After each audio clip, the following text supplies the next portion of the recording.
নির্বাচন কমিশন আমরা আপনাদেরকে সতর্ক করছি, গতকালকে যে প্রজ্ঞাপন দিয়েছেন সেটা বাতিল করেন। 400 গজের মধ্যে নাকি ক্যামেরা নিয়ে যাওয়া যাবে না। আরে ভাই, এটা কি গুপ্তধন নাকি? দ্রুত সময়ের মধ্যে এই অগণতান্ত্রিক এবং স্বৈরতান্ত্রিক সিদ্ধান্ত বাতিল করতে হবে।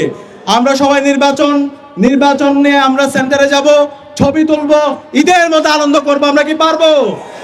আমরা যারা 4 কোটি তরুণরা আছি, প্রত্যেক তরুণকে ওয়াচডগের ভূমিকা পালন করতে হবে। কেউ যদি এই কেন্দ্র দখল করার চেষ্টা করে, কেউ যদি এই ভোট কেন্দ্র দখলের চেষ্টা করে, কেউ যদি কারচুপি করার চেষ্টা করে, বাংলাদেশ আবার জুলাই নেমে আসবে। সুতরাং তরুণদেরকে বলবো, আমরা ঐক্যবদ্ধ আছি। জুলাই প্রজন্মকে বলবো, আবার ঐক্যবদ্ধ হতে হবে, প্রতিটি কেন্দ্র পাহারা দিতে হবে। আমরা কি পারবো? ইনশাআল্লাহ। ইনশাআল্লাহ। সর্বশেষ বলবো, আমাদের আল্লামা মামুনুল হককে ব্যাপক ব্যবধানে বিজয় করতে হবে। আমরা কি পারবো? আমাদের সবার কোনো মার্কা আছে? জুলাইয়ের প্রজন্মের কোনো মার্কা আছে? আল্লামা মামুনুল হকের কোনো মার্কা আছে? ডাক্তার শফিকুর রহমানের কোনো মার্কা আছে? নাহিদ ইসলামের কোনো মার্কা আছে? বলো তো সেই মার্কা। একসাথে 12 তারিখ সারা বেলা জিতবে এবার সবার সেরা। সিল মারো ভাই, সিল মারো। 12 তারিখ সারা দিন। সর্বশেষ রিকশায় সিল মারার পাশাপাশি আমরা গণভোটে হ্যাঁ দিব। গণভোটে হ্যাঁ মানে হলো আজাদি, হ্যাঁ মানে হলো ইনসাফ, হ্যাঁ মানে হলো শহীদ উসমান হাদি হত্যার বিচার। তাহলে আমরা গণভোটে হ্যাঁ পারবো তো? ইনশাআল্লাহ। দ্বিতীয় ভোট, দ্বিতীয় সিল পড়বে ইনসাফের পক্ষে, রিকশার পক্ষে, শাপলাকলির পক্ষে, গণজোয়ার এবং আমাদের দাড়িপাল্লার পক্ষে, ইগলের পক্ষে। আমরা পারবো তো? ইনশাআল্লাহ। ইনশাআল্লাহ। আমি আমার একজন মুসলিম ভাইয়ের কথা বলতে এসেছি।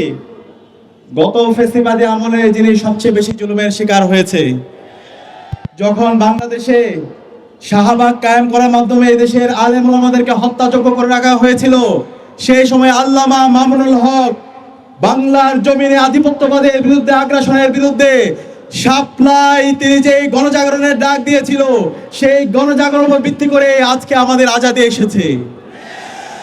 আমরা আমার এই মজলুম ভাইকে আগামী 12 ফেব্রুয়ারি ব্যালট বিপ্লবের মাধ্যমে কি বিজয় করতে পারবো? ইনশাআল্লাহ।